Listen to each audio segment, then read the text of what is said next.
বৈরী আবহাওয়া, সাগর উত্তাল, কোনো কিছুই বাঁধা হয়নি। সাপ্তাহিক ছুটির দিনকে ঘিরে কক্সবাজার সমুদ্র সৈকতে ঢল নেমেছে পর্যটকের।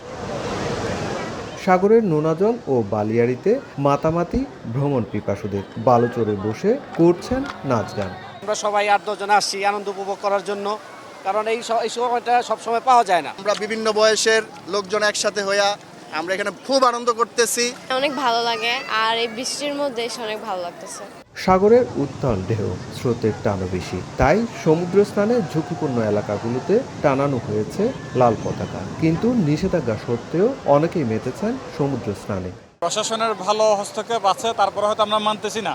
মানে কক্সবাজার এমন একটা জায়গা, আসলে এখানে অনেক কিছু আসলে বাধ্যবাধকতাগুলো মানা যায় না।